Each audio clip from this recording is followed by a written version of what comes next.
I wanted to give everybody an update about the webinar that I was able to teach yesterday. It was a great webinar. It involved Tufts, Boston University, and Harvard. Had about, I don't know, we had more than 100 people on the call.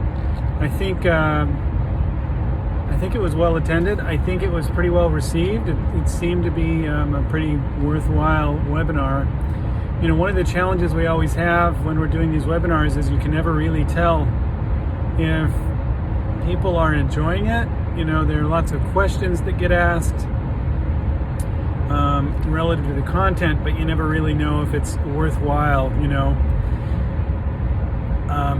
So we had like 30-something questions that were asked over the course of an hour. I actually went about 20 minutes past the time I had been allotted, but nobody stopped me. I'm assuming it's because the proctors, whoever was facilitating, the facilitators of the exam, of the webinar, felt like it was useful.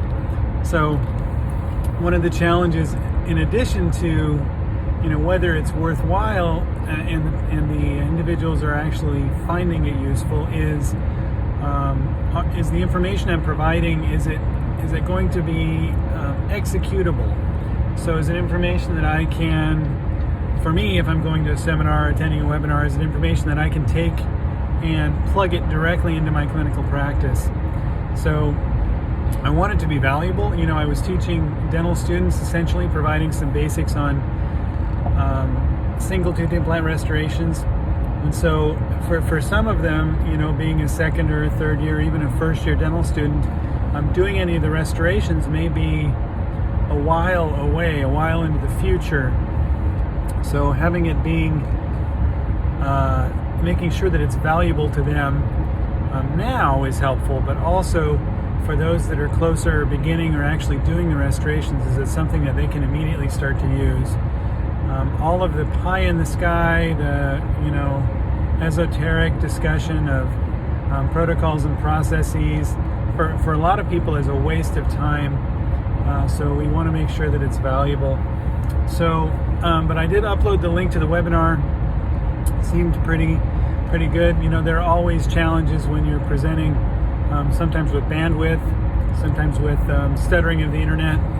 I was presenting from my office in O'Fallon, from the consult room, and one fun fact, as often happens, we have, you know, we're supported, the office, my office is supported by Pacific Dental Services, and so we have all sorts of assistance from them, and one of the support systems that's in place is management of the air conditioning and heating systems.